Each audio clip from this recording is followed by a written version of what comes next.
So thank you very much. But before we go on, let's just let Mandy finish what she was. At least Mandy, yes, what were you saying, Mandy? Such nice things you were saying. Please say it on record. I was just expressing my happiness for being part of all this, for meeting Andrea again today. And this, I wanted to say, the reason I'm grateful is that I feel very inspired and encouraged with this exchange of feelings and thoughts we have. That's a very important and beautiful thing you are doing, Vikram.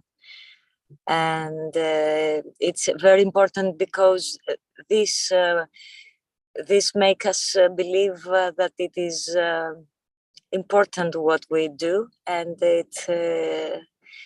it gives us the power to insist, to have faith. Thank you very much. Perfect. The only thing is that she said that she is happy that she is meeting Andrea. I'm waiting for. Yes, I'm very happy I meet okay, Andrea. I'm waiting for that day when people say, Vikram, I'm really happy meeting you. I'm waiting for that day to happen. Okay, so Mandy, you're going on mute now. You are now a mute spectator, totally. Yes, I will be a neutral part in we don't want neutral or not. You're going mute. Only if Andrea, whenever she says that, yes, we can bring you in, only then you come in. So, Andrea, now it's you, of course. I mean, people know you, I'm sure, but thank you, Vikram. Thank you, Vikram. And I'm happy for Mandy to come in wherever she wants. So I think we could have a great discussion. Vikram, do you want to do your slides first? Yes, I want to do that, but never say that. Never say Mandy can come in whenever she wants. Never say that. You're opening the floodgates to some very dangerous. Vikram, I thought you were forgetting. Okay, so what we're going to do is, let's just put up, first of all, the event. Because this being the last session before Ken's session. So, of course, I mean, I've gone through this, but I will, of course, repeat it. Neutrality and mediation.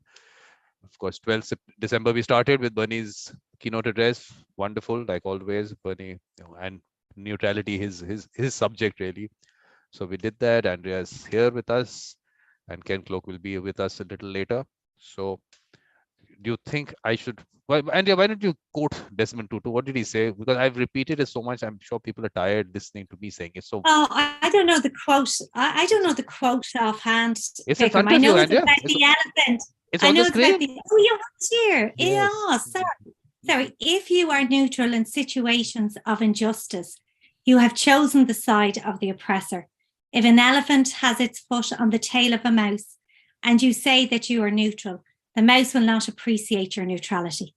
Okay, so this is like the background, and I'm saying we don't have to agree with Desmond Tutu, nothing. Everyone can have their view on it.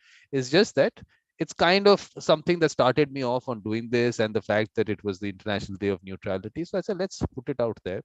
So that's one part. The other part, you know what the next part is, that I need to just put out the little bit on my website, a part of it, which is not difficult. I mean, mediatorvikram.com is not difficult to go. Only thing, it'll help me when people find information in one place, and over time, I don't have to keep putting posts out. It helps me a lot that way. So the new one is not up. This symposium, this sheet will be up a little later. So mediatorvikram.com, and social media connections, physical situation is a physical person somewhere in the world. World Mediation Circle. Definitely, Andrea, we have to talk about this whenever you get time. We have to talk about the Ireland Mediation Circle, mediation circles within mediation circles, and communities, schools, everywhere, and support part of it. The two things what I've done, Andrea, which I'll talk to you about. One, I said that to be part of the World Mediation Circle, become a patron. It started off with a conversation you had with me when I was saying, okay, people should say, give something. And you said, you must tell them what, because it's too vague for them maybe. So I put out on the Patreon thing, I said $9 a month. That's what I put out there. Okay or not, I mean, that's something we'll get to know. But I said, there is a figure. Instead of that, I used to keep putting this PayPal thing. And like you said, maybe people don't know what to give. So that's one part of World Mediation Circle, which I did. And it doesn't apply to you. You don't have to. But we will take your view on the fact of whether people should be or can be or want to be patrons. Shows and events, how to stay in touch. and various other events here. And that's about it. I think, I don't know whether, Andrea, did you ever go to the website? Have you ever had a look at it? I do. I Okay. have, yeah. Okay. So basically all the links are there. Largely it is YouTube links to various events. And in that you can click the schedule and you can see things. I won't get more into that. So I think that's about it. And after that, now, Andrea, your show, take it where you want, but you have to tell us about yourself so that we know where you're coming from. So please, Andrea. Okay, so I'm Andrea O'Neill, and I'm from the County of Meath in Ireland, which is known as the Royal County. But I was actually brought up in Dublin, which is the capital of Ireland. I'm a mediator. I also do, and when I say mediator, all aspects of, I suppose, mediation, because sometimes when we think of mediation, we think of just a person in the room with two parties, but sometimes it goes out wider than that. I mean, sometimes I work with people one-on-one and help them, kind of coach them a little bit around conflict and disputes. And other times I might work with a community group, or I might work with an organization or a workplace. Or so I suppose anywhere that somebody might need a space where people can have a conversation, they can be heard, they can be understood, I suppose. That's where I see mediation comes in. And look, it's a better way. I mean, most people listening in today are mediators, and we know from our very being that mediation is a better way. And that's why we are all so passionate about it, because it just seems too important for the rest of the world not to know about it. And it changes who we are. It changes our families. It changes our community. It changes our society. It can change our governments. It can change so much. And it's too important just to be kept as a secret that only a few people get to experience in this world. So I suppose, Vikram, on that end, this is what your symposiums do. They bring it to the world. It educates people. It informs people. As Mandy said there, it gives you confidence to share information and understand that you're not on your own, because a lot of the time it does feel like you're on your own. So when we connect with each other and we work together, our energies build this bigger force that we can drive forward with. And I think I said it to you, Vikram, there in a text probably only this week, to thank you for believing in me.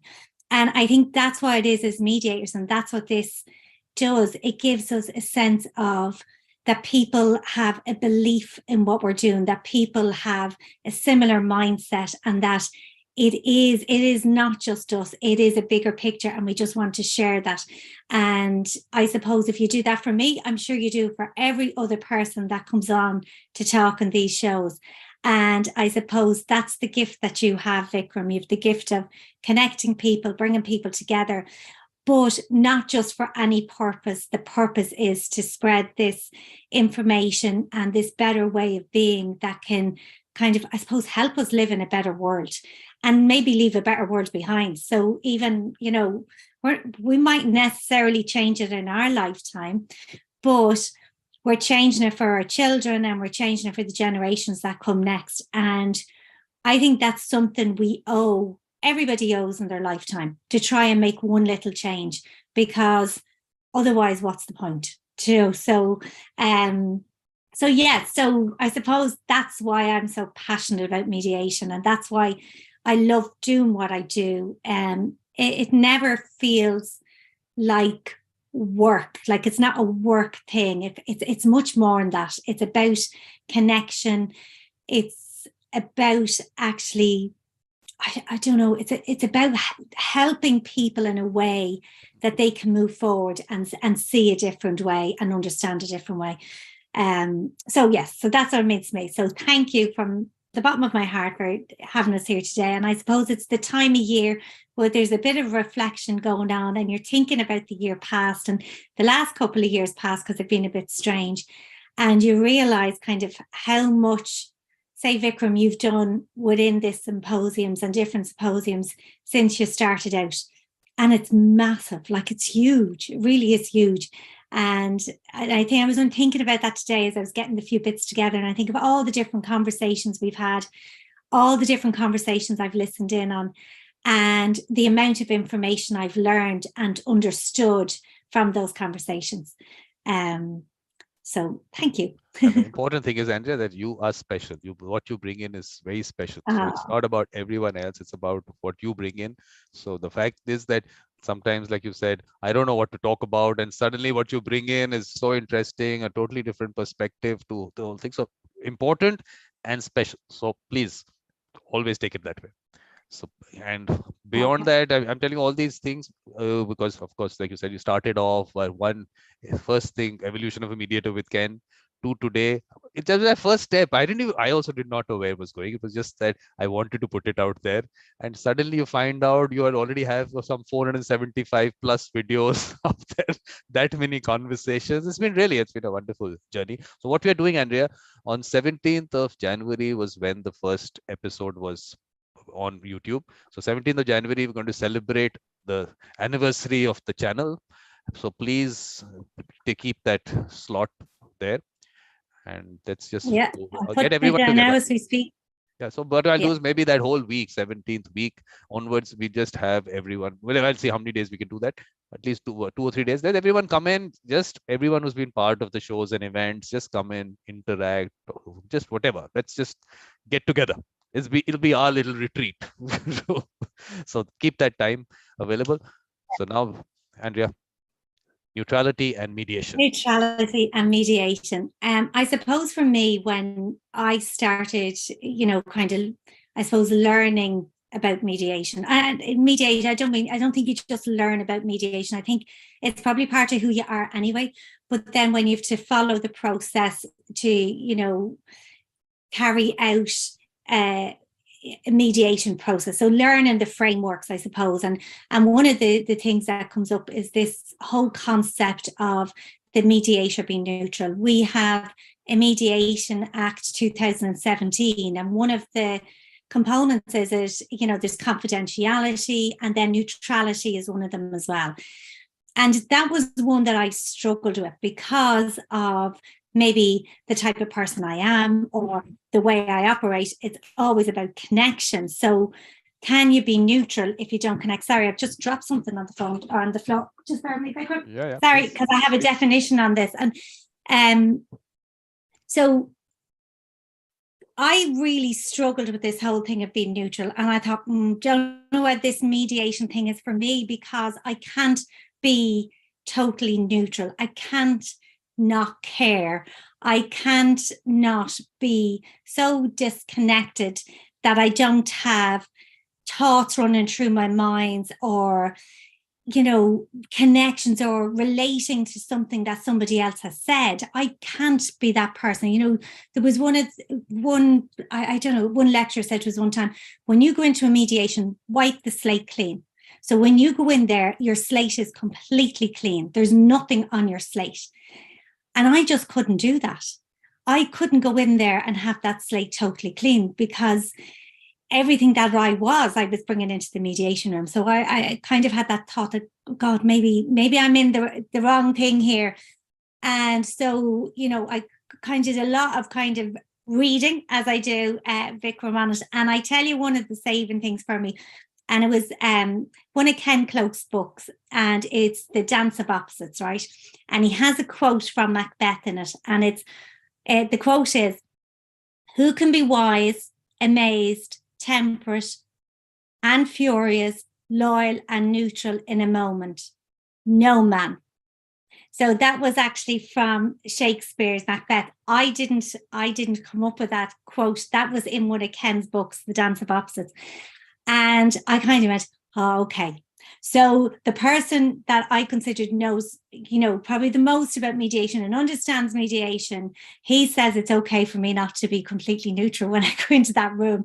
So I could actually kind of make peace with that. And then if you look at the Collins Dictionary, right, I have to read this out to you. So what does being neutral mean? if a person or country adopts a neutral position or remains neutral, they do not support anyone in a disagreement, war, or contest. So then it just says unbiased, impartial, disinterested, even-handed. So disinterested, I could never be disinterested when I go into a mediation. When I go into a mediation, I'm completely curious. I want to figure out what needs to be understood in the room. I want to understand each of those parties in the room. I want to connect with them. I want to empathize with them. And if I'm empathizing with them, I'm not necessarily neutral, because I care enough to connect. So how could I be neutral? So one of the phrases that I learned during when I was in Maynooth University was this concept of multi-partial. And I really like that idea of being multi-partial. I suppose it's probably similar to omnipartial. And the idea that when you go into the room or when you're working with people in mediation, you are there to support both parties. So if there's two, there's three, if there's four, if there's, but just say for two. So you're there to support both parties. And the reason you're there to support them is up until this time, they haven't been able to communicate in a way that they understand each other and that they can hear each other. So something about the way they're communicating needs support. So is that emotional? Is that language? Is that, to address their biases or maybe question their biases? So each party might need that support in a different way. So as a mediator, I will support them, and that will be supported maybe the same, maybe differently.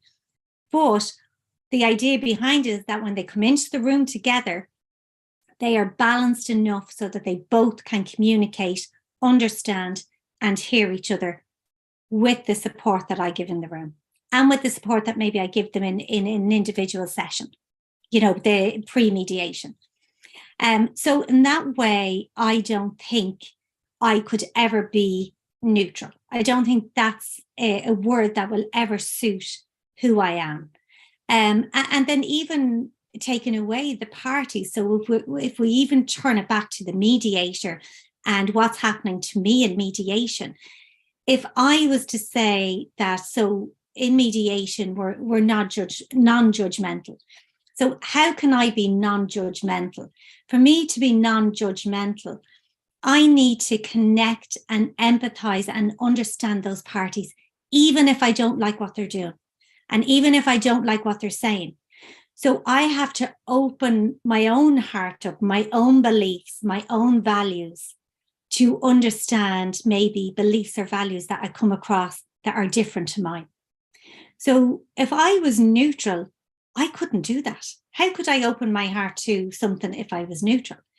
And then how could I serve them in the best way possible? So I think even the mediator cannot be neutral with themselves, even with themselves in the process. They have to, kind of support themselves in it. They have to, bring their unconscious bias into consciousness.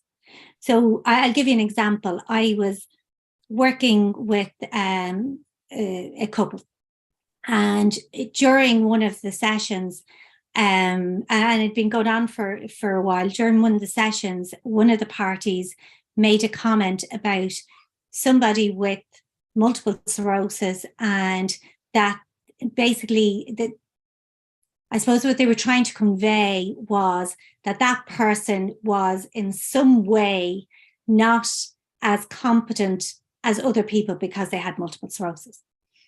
So my background was I had grown up in a household where my father had multiple sclerosis. So at that stage, was I neutral? And did it not affect me, or did it have any impact on me, or did it have no impact on me? And yeah, it did. It had a huge impact on me, because at the time when it was said, it actually felt like a bit of a punch. So I had to decide then, could I continue being non-judgmental or multi-partial, because that's what I like. Could I even still maintain a multi-partial environment having been triggered like that? Because could I still support this person who had an opinion of somebody not being competent because of a physical or neurological disability? So I had to go away. I had to take a break. I had to take a few minutes. I mean, I didn't discuss it with the parties at the time of why it triggered me.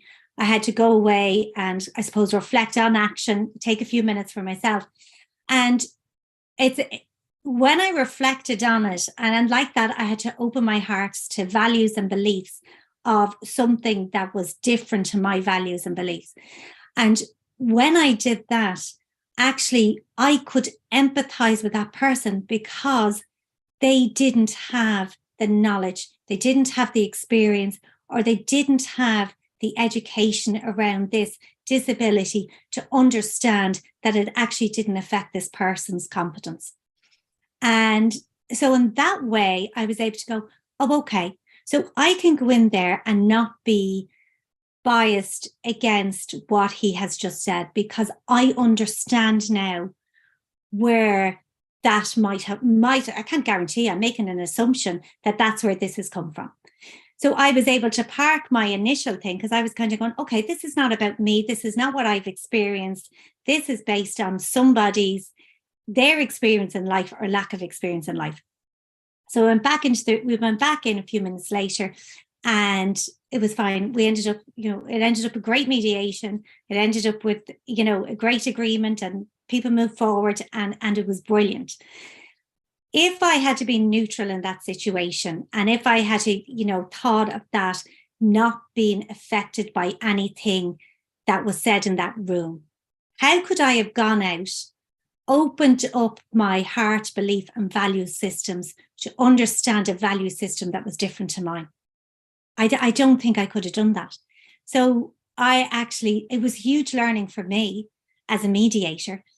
And it actually really compounded that thing that there's no way you can be neutral, and being completely neutral probably doesn't make you the best mediator or, for those parties. So I do think it's very important that we're not afraid to connect with ourselves so that we can connect with the people that are in the room and understand the people in the room.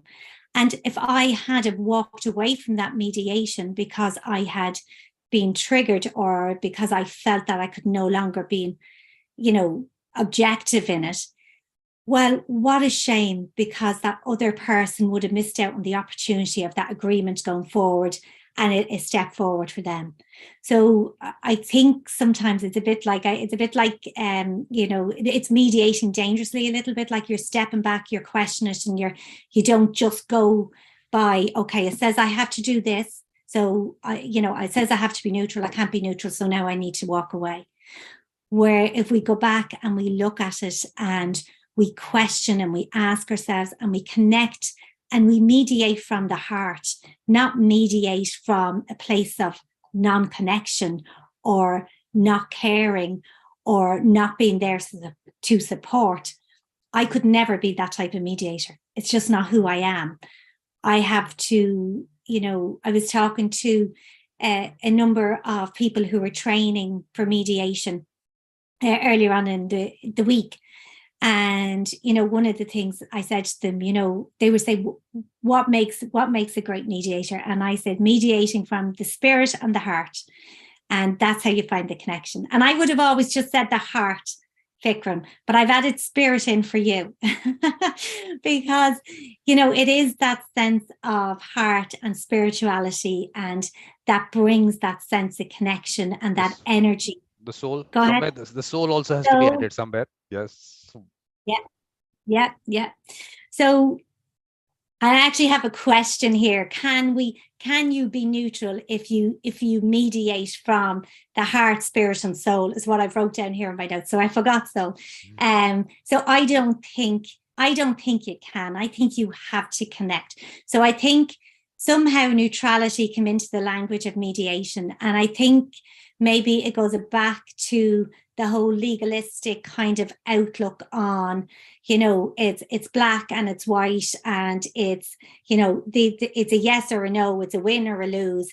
It's, you care or you don't care, you're partial or you're neutral. And I think it's so much more than that. I think that if that's the framework we look at it within, that we potentially will lose out on achieving so much that we could achieve when we connect from a place of caring, from a place of, yes, it doesn't, like, the outcome is self-determined. The outcome is your outcome, but I do care that you get an outcome that both of you feel happy with. I do care that when you walk away from this mediation, you feel like you've been heard. I feel like you've been understood. I do hope that when you walk away from this mediation, you feel that I've supported you both, maybe differently, but equally in the sense that you could both come into this room, you could both sit down and communicate with each other and be clear in getting the message across that you needed to get across. So in that way, I don't think I'll ever be neutral. So I'm a fail. I'm a fail on that one, I'm afraid, Vikram. But I'm actually okay with that. I'm okay with not being neutral. I think that the language needs to change around neutrality, or else we need to change the meaning of neutrality in mediation, if it's a word we're going to keep. And, can anybody really be unbiased when they go into mediation? Like, wipe your slate clean before you go into mediation. I don't necessarily know all the biases I have. Our brain has so much information. We're taking in something like 11 billion bits of information per second, and we only process about 40 bits of that information. So what biases lie within my thinking that hasn't actually come to my conscious yet? So can I honestly say that every mediation I go in with no biases? Well, I don't know, because maybe there's a bias there that hasn't been triggered. So, I mean, in that case I gave, it was a very obvious trigger for me, but like, there's other things that we might be triggered in, and that brings a bias into the mediation. But it's how we handle that bias and how we understand that bias. Now, if I was in a mediation and I felt I wasn't going to be able to support that person in the room to get their message across so that they're understood because of a bias I'd had, I would step away. But if I felt that bias wasn't going to affect how I could support them and help them, well, then I would stay within the mediation. So I think the whole kind of, I think it's not neutral. I think the word neutrality is misplaced. I think what we are as mediators, I think our selling point, if we're going to think of neutrality as a selling point for mediators, I think our selling point as a mediator is connection. And with that connection comes self-reflection. And with that self-reflection becomes consciousness, and moving the unconscious into the conscious. And then I think from the consciousness comes a sense of empathy, open-heartedness, and understanding. So I think that's what makes mediators, but that's our selling point. It's not neutrality. Well, that's what it is for me. I speak for myself. So, but that's what it means to me. And I feel very passionate about that, because it was something that confused me at the start. And I think when mediators start out, it can be quite confusing, because it's one of the things that's given to them. A mediator, it's confidential, it's self-determined, it's, neutral, it's da-da-da-da-da-da-da. And if you keep stumbling on one of those things that defines who you are, you could easily walk away until you kind of make peace with it yourself and take it from an understanding of, who do I need to be to help the parties that find themselves in conflict? And for me, being neutral, by the definition of what neutrality is in the dictionary or anything else, that's not who I need to be to help parties to get to go where they need to be. So, I mean, I might have a situation where, so I was doing a big community mediation where there was a workplace involved, there was politicians involved, and there was a government body involved. And in order for, so there was different power levels on that. So in order for, say, the ones that are at the bottom of the power level to be heard by the ones that are at the top, I had to do a lot of work with them so that they could bring their message to the higher power so that it was heard. So, and then with the higher power, I had to do some work with them to help them open their minds and open their ears so that they could hear and move from a place of power to a place of cooperation. But I worked with them differently, but I still worked with them both so that I could bring them to this level in the room. And I think that's what we do. So for me, yeah, neutrality is never going to work. So I think that's it, Vikram, really, for me around neutrality. It's short and it's sweet and there's not much else, I suppose, I can talk about it until the cows come home. But at the end of the day, it's about that sense of connection. It's being able to self-reflect. It's about, bringing your unconscious biases into the conscious so that you can open up your heart and connect with those that are in the mediation room and support them so that they can work together and collaborate together. Yeah, perfect. And this is actually the gist of the whole thing. We keep debating all the other things, but this is really what the gist is. And but when you said about the Mediation Act, as I understand, it doesn't say neutrality. It talks about impartiality, but you're good. Luckily, I think neutrality is not a word in your act.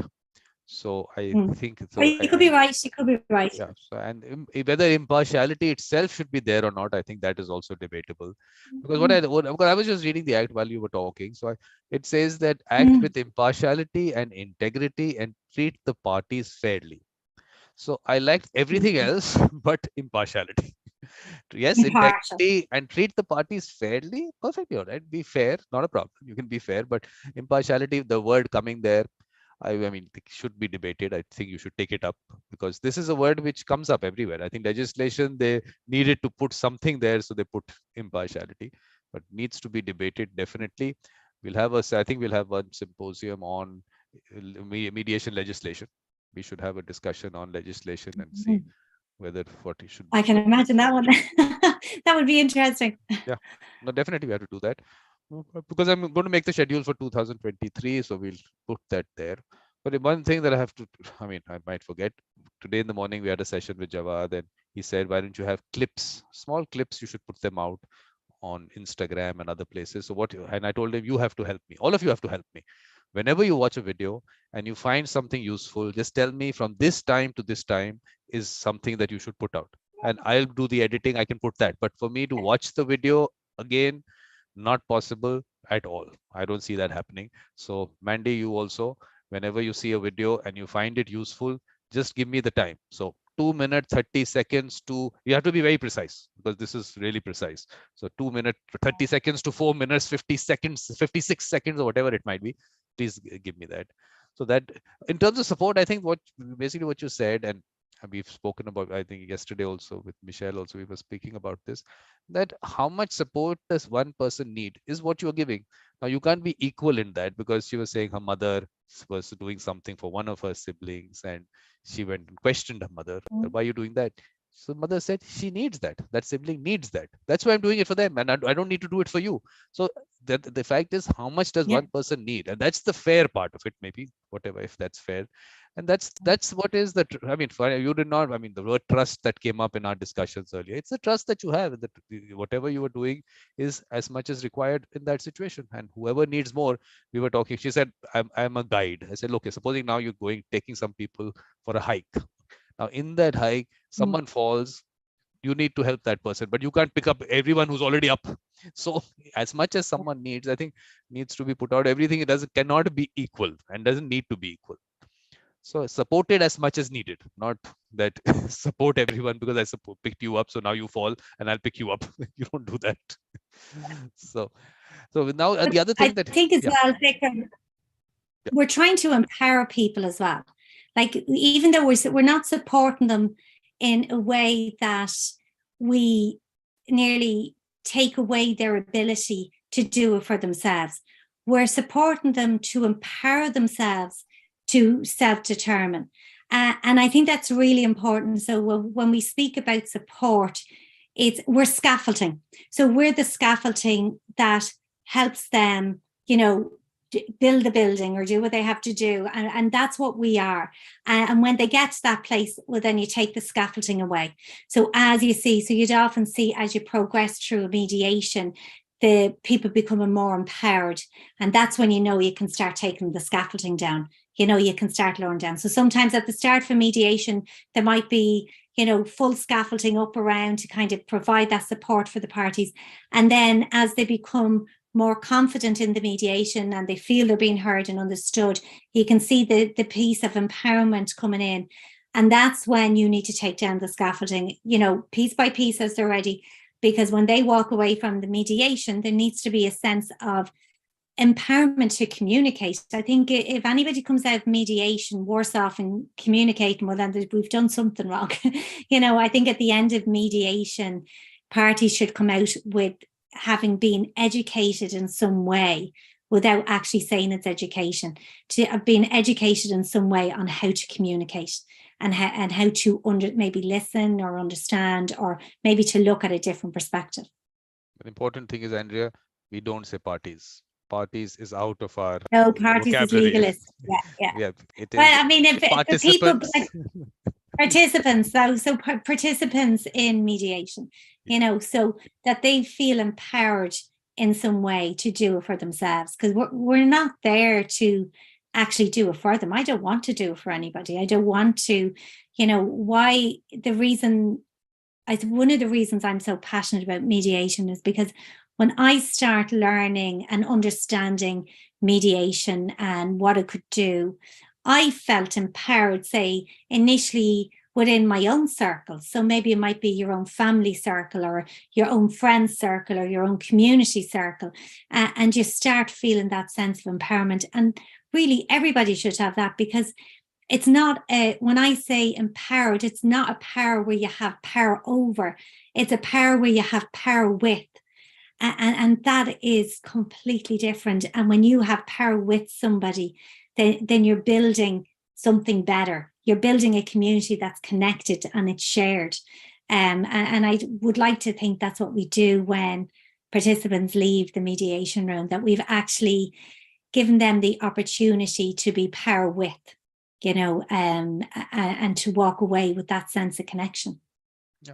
No, only look, I don't know where this support and this thing is coming up, because there is one school of thought about you have to be equal in relation to the treatment of everyone.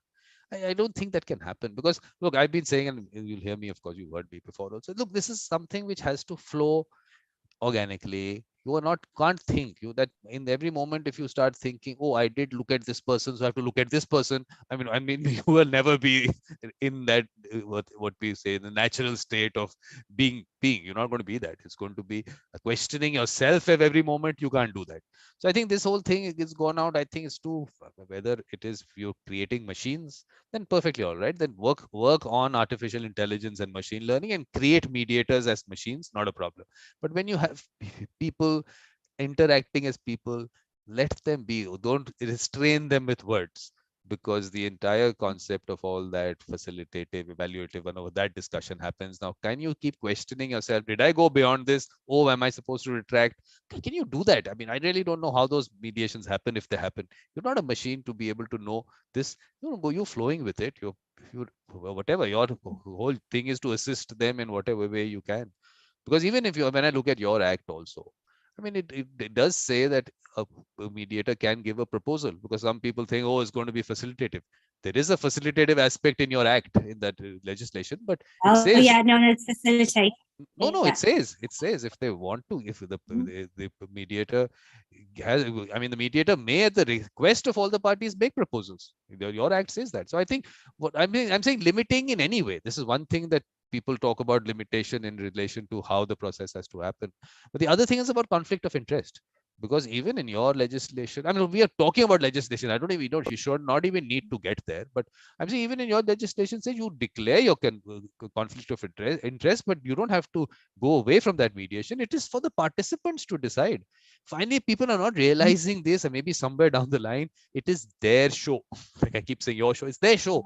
They will decide what to do in it. You don't need to, through legislation, also put it out there. Yes, for the mediator's perspective to put out that conflict of interest, yes, you must do it. But it is not, the process is not going to end because you have a conflict of interest. Because if they trust you, in the morning only we had this conversation, and this aspect came up about Jawad talking about his situation where there was a kind of a conflict of interest, not really, I would say, conflict of interest in that way, but something. And he declared it. And the council said, no, we trust you, you carry on with it. And the participants said, we trust the councils, so carry on with it. So it's, I think people, I mean, it's finally, it's there. It's, let's leave it to them. I think somewhere down the line, people have misunderstood. And that's where this colonization, decolonization discussion I had to have. No, you are not supposed to regulate whom people sit with and how they talk. Moment you start doing that, I think you were overreached. And legislation or any way, please don't do that. They are intelligent people. It is their dispute. They know what to do. Yeah. Yeah.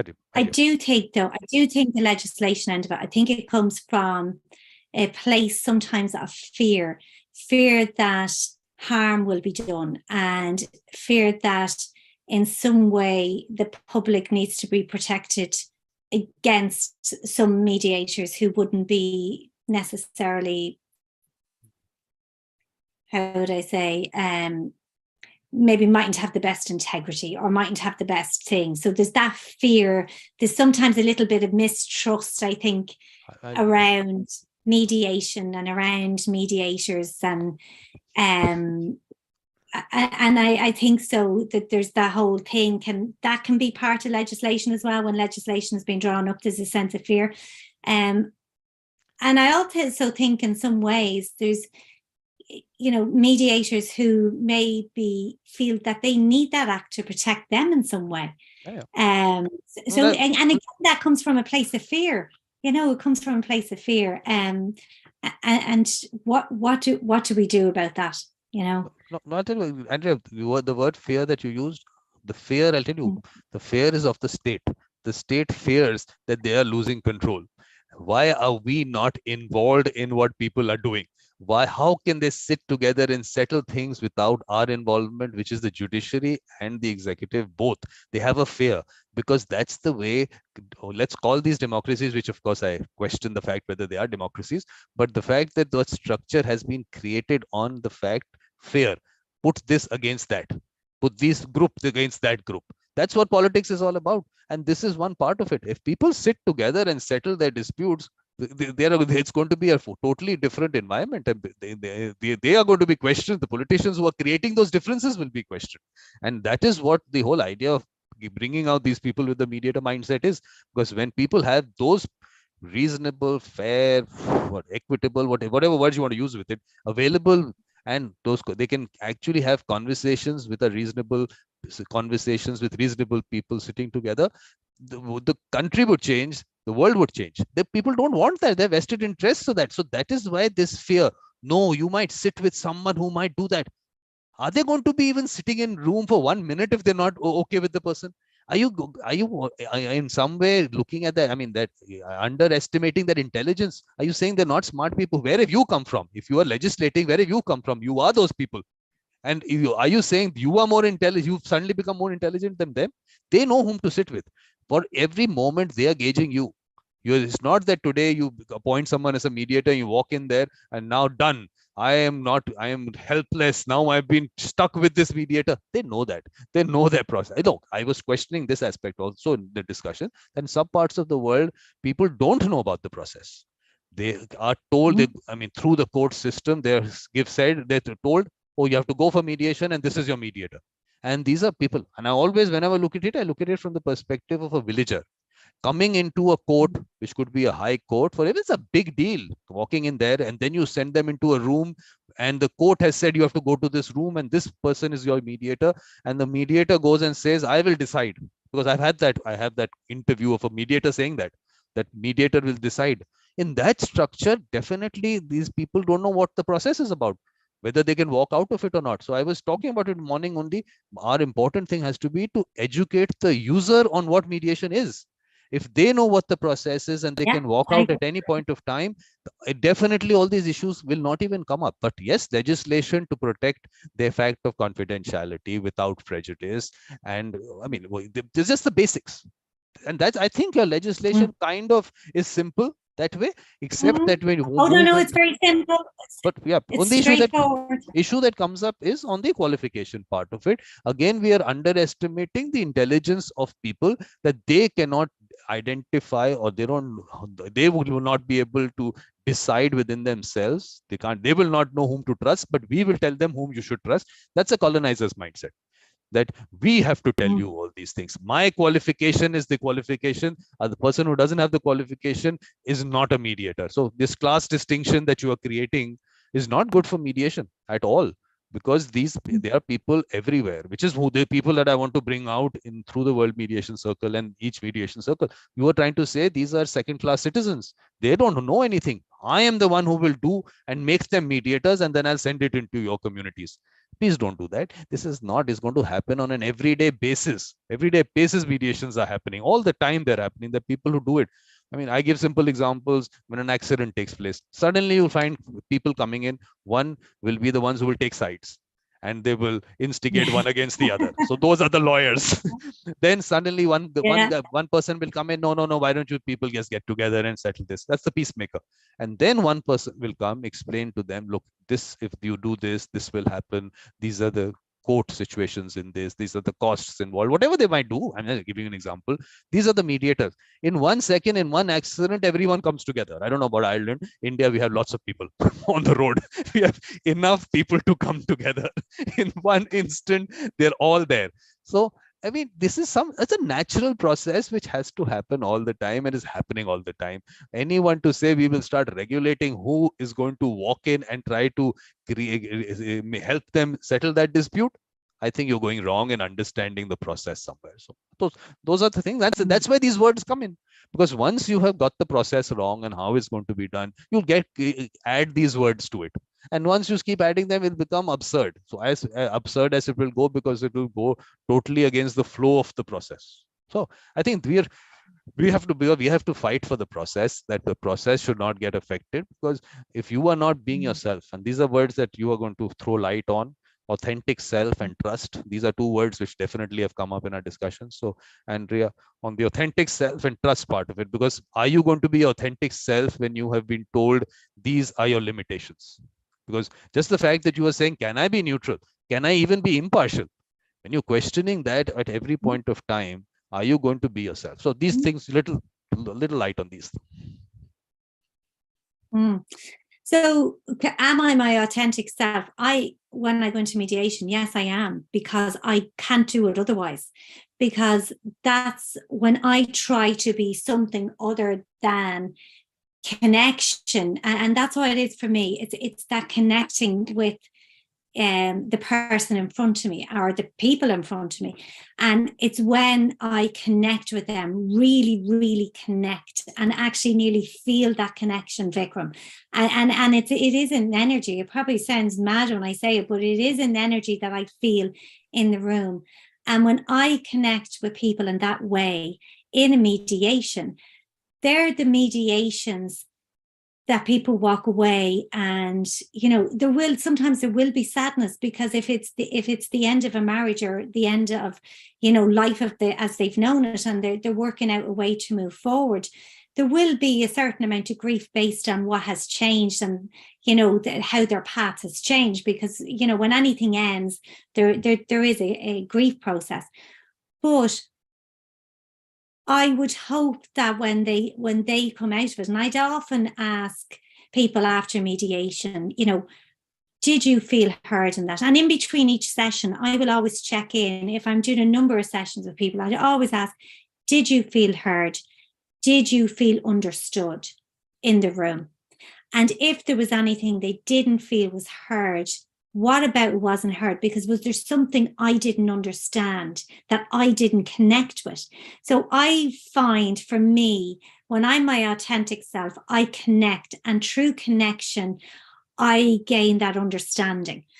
And if I didn't gain it in the room, or I think I might have missed something in the room, or I missed connection, because we're like, I suppose we're a bit like an energy field, and sometimes the energy field might get a bit shaky sometimes, you know, and I might have to check in with them in between the mediation. I say, when I left that mediation, something actually didn't feel right for me. Did I miss something?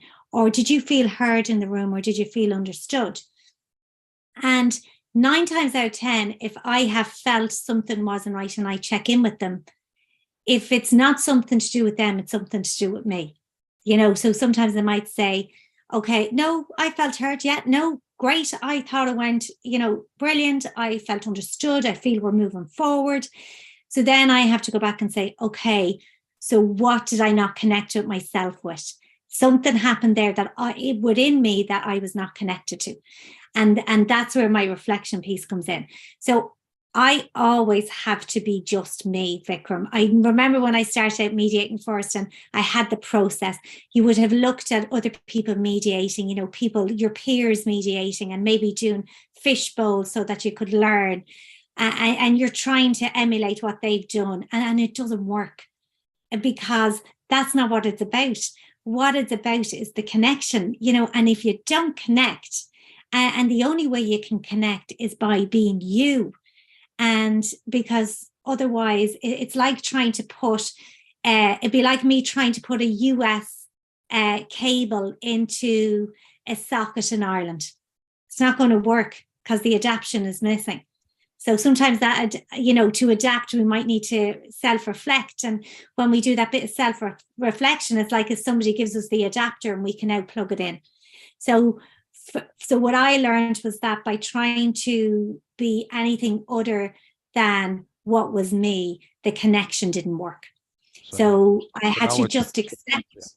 Sorry, go ahead. So now what you have to do is all this that you said about being yourself. Now look at it. I tell you, you have to be neutral. You have to be impartial.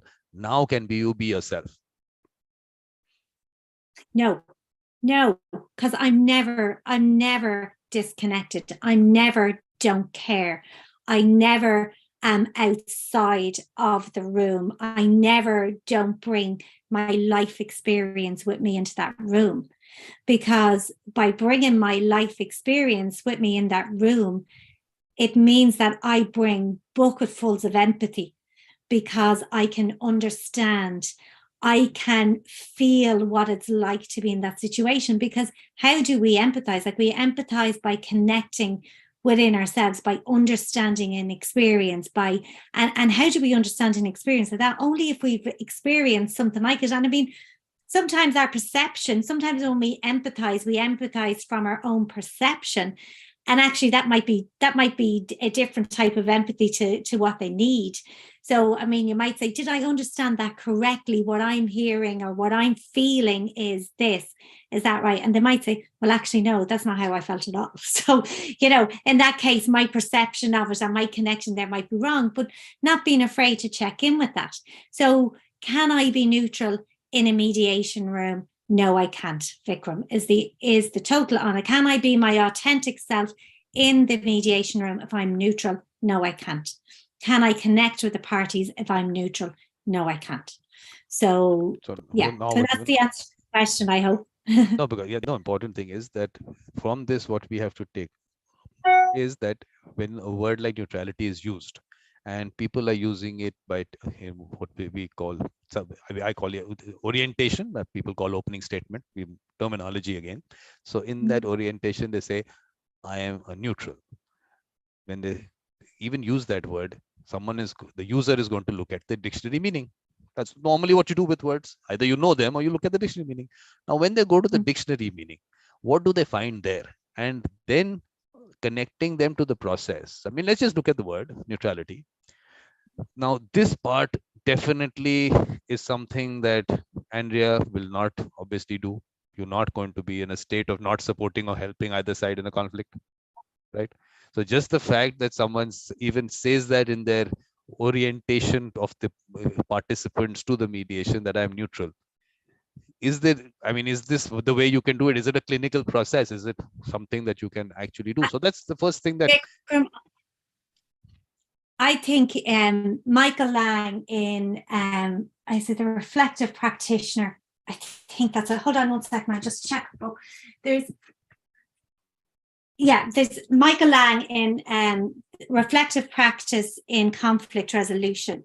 He does a piece on the back of that in, I think it's this one anyway, I could be wrong, on opening statements. So that piece you're talking about. And one of the things that he advised, now I don't have a word for word, but it's that we should never have a learned off statement, because each opening statement should connect to the people that we're with in the room. So, so in that opening statement, you might have had a telephone conversation with the people first, or you might have had, your pre-mediation first, but you do kind of an opening statement there anyway. And so you'll take a sense of maybe what their fears are. So in my opening statement, if I have, through my connection with them, sensed a fear around something in particular, I would reinforce that security or that scaffolding they need in my opening statement. I never say I'm neutral in a mediation. I never say in my opening statement, what actually was something I'd say quite a lot is I am multi-partial, which means I am here to support both of you to have a conversation in an open and honest manner where you can both be heard and understood. And I suppose if I was to metaphorically say to you or explain to you what I'm going to do, I am going to take you both by the hand metaphorically and bring you through the process. And at each step of the way, I will tell you where we are and I'll tell you where the next stage is. And so that's something that I would often say when I go through, because mediation is something that we understand, that we've done a lot of, we've had a lot of conversations, Vikram, even you and I, over what mediation is. We've probably, read a lot of books, watched some YouTube, watched, whatever it is. You never say we and read books, okay? Those two things don't go together. Okay, so I've read books, and I've read books. And we've had conversations, yes. I've read books and we've discussed them. And I think so that's, so we have all that kind of knowledge and understanding, and our mind, a lot of what we know, we don't even realize it's such fabulous information because it becomes the norm to us. When people come into a mediation room, this is probably their first time in mediation. This is their first time going through this process.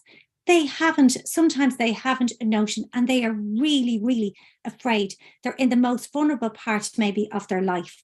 And so for us to rattle off an opening statement is losing that opportunity to connect, to support, to build trust, and to actually, I suppose, let the people know, or let the parties, or I know we don't like the parties, let the participants know that I am going to do everything I can to provide a safe space for you and to show you the way through this process, not to determine the process, not to tell you what to do, but to lead you through the process in that, signposting and telling you what's next, telling you what you need to get together. If there's, if they have to get information, financial information, give them time to get it, give them a list of financial information they have to get together, so that they feel supported.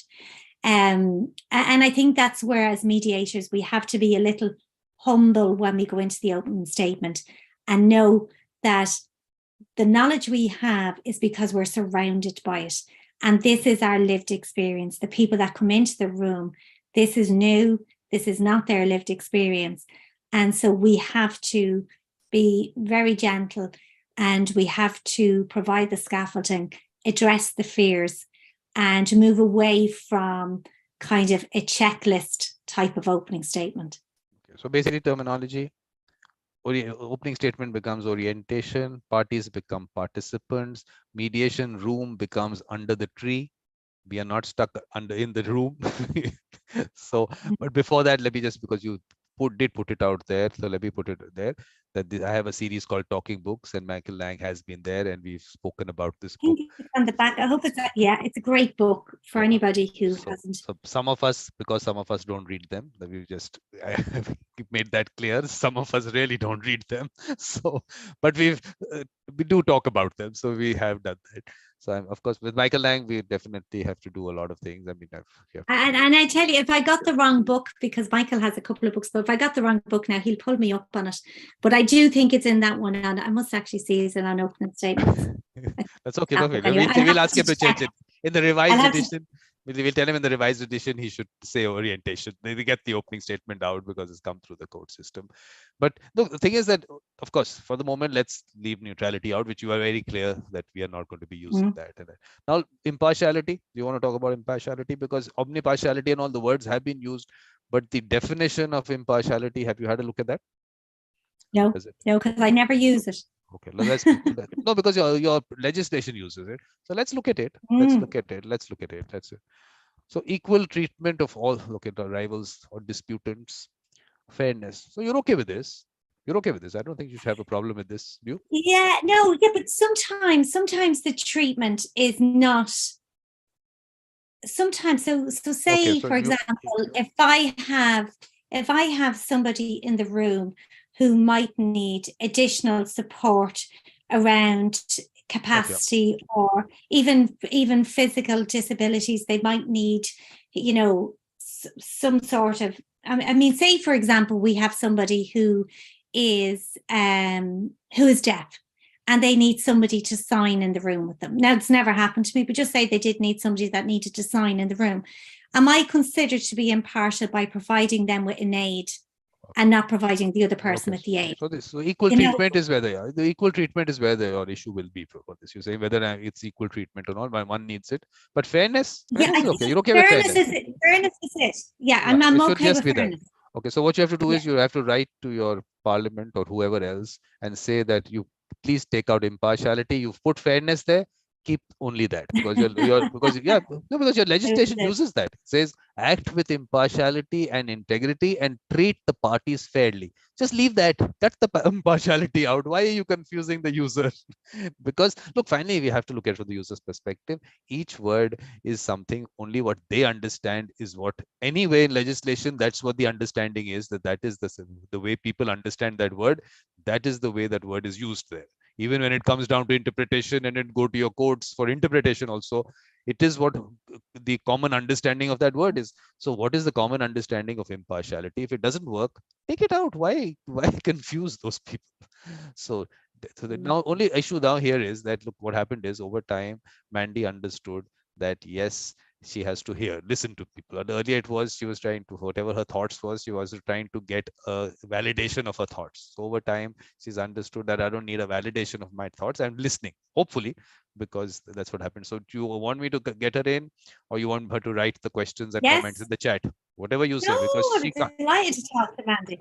I'm now always delighted to getting her used to the fact that she cannot unmute herself. She can't unmute herself. Only if you tell me she can. So should we get her in? Yes, of course. Okay, now you can unmute yourself, Mandy. Please open the floodgate is what I say with Mandy. Opening the floodgates. Yes, Mandy. Thank you very much, dear Andrea, for your neutrality to me. Vikram has lost this with me. So I'm so close to your ideas, but the important thing that my same ideas lead me to a different position, but I'm not going to analyze that. I will make 1-2 questions, and you will understand what my thoughts are. I understood that you feel that neutrality isn't helpful for you to open your heart and to connect with the participants through your values and your value system. And what I was wondering, and I would like you to talk to me about that, is does heart has value system and beliefs, or is it the mind? And empathy that you are is so important, as I understood for you, is it in the heart or in the mind?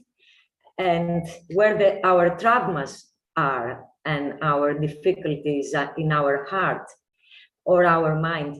So what I would like you to help us explore and understand better, your opinion, is the difference between heart and mind in neutrality, because in my opinion, neutrality is in the mind, where all the traumas and all the beliefs and the system value and stereotypes and prejudices are, and the unconscious, which is the 98%, is a trap. So maybe is it?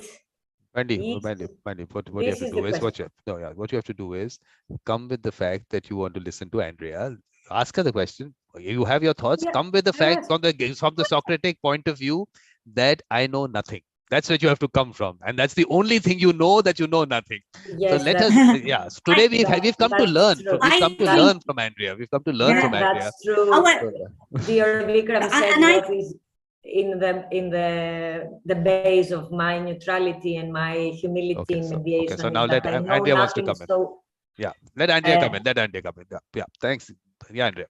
I think, Mandy, and I think, and look, I think we're always all learning, and all of us are learning from each other. And I think one of the things I have learned in the last couple of years is that the mind and body are never separate, even though, and it's when we separate them completely that we try to, that I think, you know, it's like as if you can take the head off nearly if it's separate and just deal with the heart. But every emotion we feel, like there was this thinking, I mean, the original thinking around the brain was that we had, you know, this reptilian brain, and that was the fight, flight, or freeze. And then we had the cognitive brain, and you know, and that's it. And the two of them were kind of separate. And what recent research has shown is that actually everything's interconnected. You know, it's connected. There's a great, again, Vikram will laugh at me. It's another book, Lisa Barrett, I think is the name, and it's around emotions. And actually, this whole thinking around, you know, the reptilian brain and the cognitive brain being completely separate is flawed. You know, that there's actually much more to it, and it's integrated. And I think even with our body and our physical system and our nervous system and everything else, it is all connected. So it is very hard to take away the neutrality and say that's just a mind thing, because I think everything is connected. Does that make sense, Mandy? I think for me, to remove, can I be neutral in my heart? No. Can I be neutral in my head? No, because I have thoughts about my emotions. I have thoughts about my experiences. So could that still be neutral? Mandy can't say anything because she's muted and she can't unmute herself. That's the only issue but don't unmute, Mandy. Let's have a conversation. I'm getting her used to the fact of how to go about it, because I'm telling you that when it comes to, I was explaining to her, I talked to Michelle, but she was listening to Mandy, that when it comes to Ken Cloke and people, he likes interaction. But when it comes to interaction, when suppose someone's taking 5 minutes to come to a point and actually this is what I feel kind of situation, then you're not really wanting to listen to him. You just want to take your thoughts and validate against what he says, oh yes or no. So that's what I want people to change on that part. We are just here to listen. We don't know anything. Let the person talk about it. So just put it as just even like her telling you in one word or two words what she's talking about, you'll understand and you'll take it from there. I mean, in the aspect of on the empathy part or anything. So I think that's what I was trying to explain. But the one thing that we haven't touched upon, Andrea, is about trust. I think that's another word which came up in our discussions. One, can you even develop trust, or you have to develop trust, or the trust has to be there when you start? First of all, the trust part of it, and where does being neutral, if for the moment we've obviously taken out neutrality from this picture totally, and but here we are with the symposium still continues under that thing. So in relation to developing trust or people having trust in you, if you are neutral, will they have that trust? I don't know how you can actually build trust if you're totally neutral. Now, I mean, I could be missing something. I just, I think to connect, for people to build trust or to have trust in you, I think they have to feel connected to you in some way. Especially in mediation, I mean, if you go into a shop and you're buying some goods and it's maybe, I don't know, maybe a piece of equipment, electrical equipment, and you go into the shop and the guy behind the desk or the girl behind the desk goes, yeah, that's it. There you go. And they don't connect with you. You're kind of going, God, is this work? Is this the best one? Is this safe? Does it have any safety regulations? Do I need batteries? Do I not need batteries? Does it plug in? Does it plug? So you've loads of questions because that person hasn't connected with you to allow you the time to ask the questions and to build up that trust in the information. So I think similarly, when we go into mediation, if we don't connect with that person, how do we build up the trust? Because it's only when we build up a little bit of trust that they feel okay to be vulnerable and maybe ask some questions. Because the connection, Andrea, is coming from the fact being your authentic self, trust comes from that. And if you're not, the fact that if you're neutral, you're not your authentic self. So I think they're all connected with each other. Of course, in my discussion that I've had in a couple of them, it's that the fact that trust, you have to start with that. The whole concept of building trust part of it is something, if you put it on a mediator to do it in the process, then at every point of time, that is what the thoughts are coming. So it's not going to flow naturally, because am I building trust? By saying this, will I build trust? So you can't do that. It's not, I don't think it's possible, because you can't at any moment, because there's moment to moment situation. In every moment, if you are going to be questioning yourself or wanting to be someone because someone can trust you, will that process flow naturally? I don't think it will. But this situation, I think this is something which we needed some discussion. If you had something more over there, because I've been saying that this is an unnatural thing what you do, and this has come through the court system. We will tell you who your mediator is. So go, we're sending you for mediation, and this is your mediator. I mean, is that the natural thing to do? No, they are supposed to trust someone and mutually trust someone. So that part of it, the mediation circle, and trying to bring out those people with the mediator mindset at the community level itself, whom they trust. So it should start with trust. I'm just trying to say that that's the natural way this process should go on. They start with trust. So you're not trying to build trust in the process, because if you're doing something like that, you're actually not being yourself. So authentic self, trust, and all that. Yeah. Yeah. And I would agree with you to a certain extent, Vikram. But then on the other part, you tipped on it earlier on, if people don't understand what mediation is or how it works, how are they going to trust a process that they don't understand?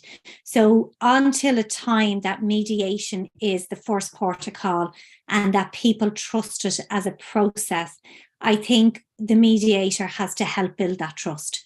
And as it becomes more used, more widespread, that trust will be an automatic trust. But I think at the moment, there's still a lot of education to go on, and there's still trust building to be done on behalf of the mediator. And so I do think that. Now I could be wrong. I could be wrong, but that's just kind of my experience of it. Yeah, please. I just want to check in with Mandy, because I feel she asked a question there. She's coming back. She's coming back. She's coming back. She's coming back. She's just gone for some break. She's come back. You'll have all the time with her. We are going to give her all the time. I mean, why I'm going to want you to cover these parts is because based on the discussions I've had, these are issues which I think need a little bit of a discussion, because when you say building trust in the process, something that comes naturally to people, building trust in that process is easier rather than creating an artificial structure which is based on someone's understanding on what mediation should be. And a word like neutrality to even come into it is something that people, do you really understand what this process is? So if you don't even understand that part of it, and then you go on to other aspects of how it should be done, and legislation also comes into the picture, when you started in the wrong direction, you will go further into the wrong direction. So if you have to trust, you have to create trust in a process. Let's at least create the process itself should be such which they connect to. So that's I'm trying to say that the chicken and the egg Okay, so situation. I understand now what you're saying, Vikram. Yeah, I understand now what you're saying. What you're saying is that the trust is, is in the so let's build a process that by its very nature and its wording and how it's presented, that it is a trustworthy process. Absolutely. This is what I say. I know you will put it in better words than me, so that's why I'm putting it through you. So, okay. So I think, Mandy, now you please come in. We've kind of had our discussion on whatever. I wanted these points to be covered because these points have come up, and I wanted a discussion on this. So now you've got Mandy, you've got Andrea. Please, whatever you want to ask her, but please, but only thing is, please keep your question to question and not. You had your session, so you had your chance to come up with whatever you had in your mind. Now we have to hear, we're trying to listen to what Andrea has in her mind. So your question should be on that basis.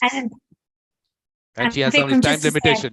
Some time limitation. Yeah, I have to go at half three. I have to go at the half hour. So Mandy, you asked the question about the mind and the body being separate, the neutrality. So I think, my thinking is that the mind and the body is always connected. And no matter what we do, we can't disconnect them, because by our very being, they're connected. And so that's why I think it's not just neutrality can never just be a mind thing, or it can never just be a heart thing. It's connected all the time. So did that answer the question, Mandy, or did I misunderstand what you were saying? You understood very well, dear Andrea. I just, it has many aspects, what I asked. It is a part of the answer you gave me, but to love human beings, to be neutral, and to love the participants as human beings that comes from heart and not from value systems and beliefs and all these things. Isn't it? But is that true? Kind of is that true? neutrality? Is that true, Mandy, though, if your value system is connection? So one of my values would be connection. So my value system comes from a place of connection. So could that be true? Could, I know value systems are heart-based, but they can also be mind-based, because your values are based, your values can change over your lifetime based on your experience, based on new knowledge, based on new learnings. So I think values and beliefs can change with the mind as well. So I think they can influence each other. And again, it goes back to that thing. I think the mind and the heart, I think the mind and body are one. They're connected. Sometimes they function differently, but they definitely have an impact on each other. Yeah, that's true. But I said also to make the question more clear, that there is unconscious part, which is 98%. So it's something that we don't choose. And how can we be sure that we don't involve unconscious ideas while we involve without neutrality? I think we can never be sure that we're not bringing something unconscious into a mediation room. I don't think that's possible. But what I think we can do, that when something comes up that we question through reflection, maybe that doesn't feel right or had a different reaction to what we expected, or through kind of self-reflection or reflection with a group of peers, or maybe through supervision, or whatever way that you want to reflect, that sometimes what can happen is something that is unconscious can come into the conscious. And I think as mediators that we all the time have to strive to understand what the unconscious is that we bring into the room. And there's some things unconscious that we bring into that room that we will never know, that might never impact the mediation in a negative way. But I think the best we can do as human beings is that when something comes up or is triggered in a mediation, or we question something that happens in a mediation, that we open our minds to reflect, to allow the unconscious to become, or the unconscious bias to become our conscious. And I think when we do that and accept that we do have biases, I have biases. I would be telling you a lie if I told you I didn't have any unconscious bias, because as a human being, you can't go through life without picking up some sort of bias on your life. But where the danger comes is when we're not willing to recognize them when they come into the room. And it's like sometimes when you're in a mediation, Mandy, and somebody says, there's something that's not coming into the room that needs to come into the room, and the only way to move past it is by inviting it into the room in mediation. And I think with ourselves as mediators, when we reflect, we have to be willing to invite something in that might be uncomfortable, because it mightn't be comfortable with you to think, that I'm actually biased about that person because of maybe the clothes they wore. Maybe the clothes they wore into that mediation told you a story about that person, and you felt yourself kind of maybe, wondering about that. You might not be judging it, but you might be wondering about that. And then you go back in and you have to reflect on that. You have to figure about that and say, is there something unconscious there that I need to look at? Is there something? And by inviting that bias into the room, you can actually shake hands with it, understand it, and move it on, or understand it and take the lens off to allow another lens to come on. It's a bit like the story, I think, Mandy, that I said when the person in the room made a remark about somebody having MS, and I felt triggered by it. And I had to go away and think about it, because that triggered maybe a bias in me about how that person thinks, and what type of person that is, that would think less of another human being based on their abilities. And so I had to go away and think about that. And when I actually was able to understand and open my heart up to what, and I suppose connect with that person and understand where their bias was coming from, I was able for that not to be a bias for me. Okay. Well, does that make sense? No, I'm going to come in here because, of course, you don't have too much time, and I want to address what Mandy said, because unconscious is not a word I use. Subconscious is what I use, because, and I'm saying that actually you work for me. And I don't know, Mandy hasn't heard this, but Mandy, what I keep saying is that there is a quantum computer you have there, and it is processing everything that's happening. It's in the subconscious. It is, and if you bring it to the conscious, what you're doing is the calculation that a quantum computer is making, you want to check with a calculator. So just don't do it. And in a mediation, or in that kind of whole activity that's happening, it has to flow like this conversation that I am having with you. I'm not thinking about the fact right now, should I say this to Mandy or should I? It's flowing. And that is the flow you need, because it's a very dynamic process, moment to moment, every point of time. If I'm questioning every aspect, I'm bringing it into the conscious mind, and then coming to is you creating a filter. And that filter is something as a calculator. And processing that's happened, and the output coming out is a quantum computers. So it's that much of a pipe, and you want to create a filter, a funnel kind of thing, and comes out in this little bit of a trickle. You don't want to do that. So let it all flow from the subconscious.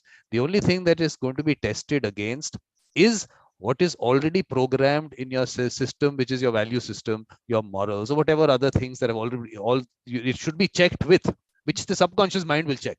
It's going to check against those things. So the output that comes out would take into account all those aspects. And then what flows out, and that's the actual authentic self. And that is what will create the trust. because that flow is happening, and that is where the connection with the heart and the soul and the entire spiritual aspect of the energy and all will only flow when you let it flow in this manner. So that's my thought on this. I mean, that's, you are talking about awareness. no, it's about, it's your mind has a subconscious part which is of a, if of a, I'm using the word quantum computer, but it is has a processing power which is unbelievable. You don't even know what that processing power is. By giving the word quantum, I'm just putting down to a word which might be much beyond that. But it has a processing power which is huge. And it is picking up when people keep saying, oh, gestures and body. These are very small points. It's picking up so much more. It's connecting to so much more with the people around them. It's, and that information is something that you might also don't even know what words to put to that, what it's picking up, because science will give you some words, dictionaries will give you some words, but this is an experience. And that experience that is happening at every moment of your life, if you do not, if you want to bring it out and say, now give me an output, I will check what you are telling me, and then I will see whether it's all right, then I will pass it on. That it will never flow naturally. And if that is not, first of all, we're having a discussion in heart soul spirituality about authentic self. What is that authentic self? That lips of mind which are moving, or the processing that's happening there? So if I, from there to my mouth, and what comes out to you is one flow, then is that the authentic self? Or my conscious mind, which is going to first go through each and every aspect of what is processed and then put it out to you? Is that my authentic self? So these are definitely discussions we have to have. Definitely we've had some, and you are going to be part of the next symposium which comes up on heart soul spirituality next year. So these are things we need to discuss, because it's quite casually we talk about unconscious. First of all, what is unconscious? I mean, it's sleeping somewhere. Can it be sleeping somewhere? It's part of you. It's part of that mind of yours. It's unconscious is what you don't choose. It's not a choice. The unconscious behavior and we'll debate it. We'll debate action it. is without We'll debate it in that symposium. We'll debate it later, because she has 4 minutes to go. Andrea has 4 minutes for us. So in those 4 minutes, we want her to also conclude, and whatever else she wants to tell us, you can please tell us, and we'll continue this conversation. We can have a session. We don't have to wait for that symposium. We can have these discussions before that also. But in this case, because it is Andrea's show, Andrea, how would you want to conclude? What would you want to say? What are the message you want to send out? Because I think, but I think for me, neutrality is the wrong word to be used when we're talking about mediation. And I think that's kind of, a lot of mediators would be in agreement with that. The word I use is multi-partial, and I suppose for me, it's about connection. It's about providing the support that's needed, so that there's and support in a way that we empower the people that come into the room for us to help them have that conversation, and empower them to have that conversation themselves, so that at the end of, that we build up the scaffolding to help them. And then as they become more empowered, we take that scaffolding away.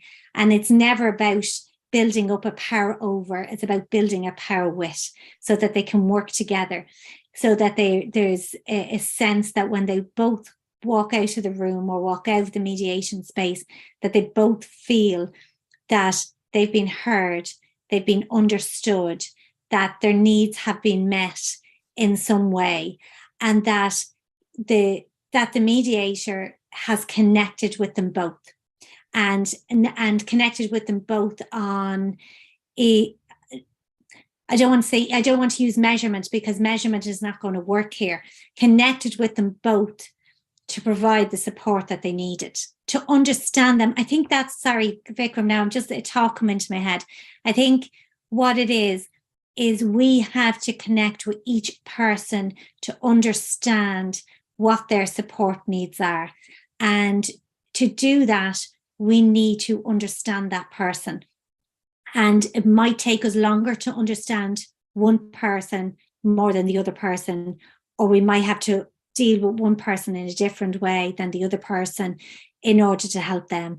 They might bring into the room their own, I suppose, complications, or maybe their own necessities, whether that be capacity, emotional, trauma, competencies, whatever that is, or life, just life in general, how they were brought up within their childhood home. And, so every mediation I do is different. Every single mediation I do is different.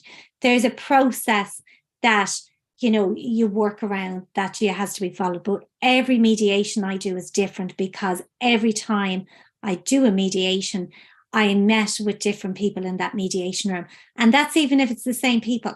So what I mean by that is, if I'm working with people on the first joint session that I have with them, they're different people by the time it comes to the second or third joint session, because they have started to communicate, they've started to understand, and they've started to feel heard. And what you notice is there's a change in who that person is from one session to the next session. So by the time I get to that third session, they are different people I'm working with than they were in the first session. So every mediation is different. So for me, the key is connection, to connect to where they are at that moment in time. And by connecting to where they are at that moment in time, I can both give both people or persons or, participants, and regardless of how many there is, I can give them both the support and understanding they need to take part in mediation.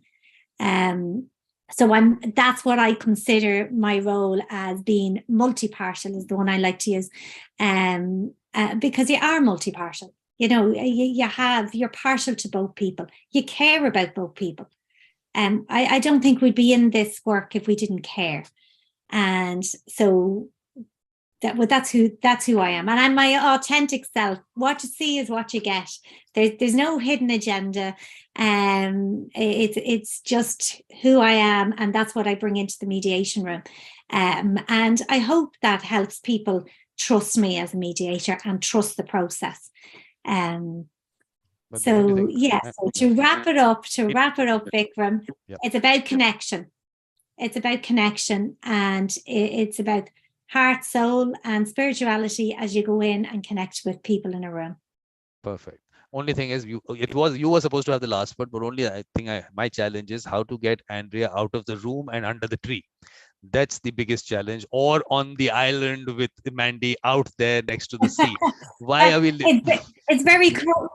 It's very cold at the moment. We've -5 degrees Celsius at the moment. Wow. So it's pretty cold, which is cold for us.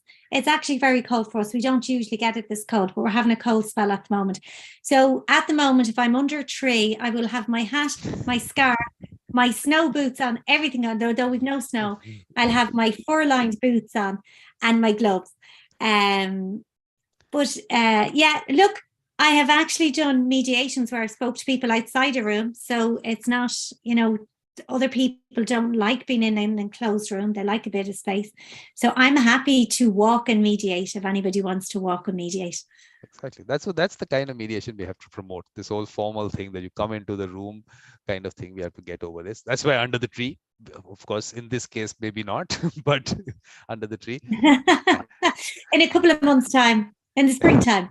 Oh, we have to find places. Now, we've been talking about how Mandy wants to create spaces where people are out there doing a lot of other things, or not just that mediation happening, healing in a lot of ways.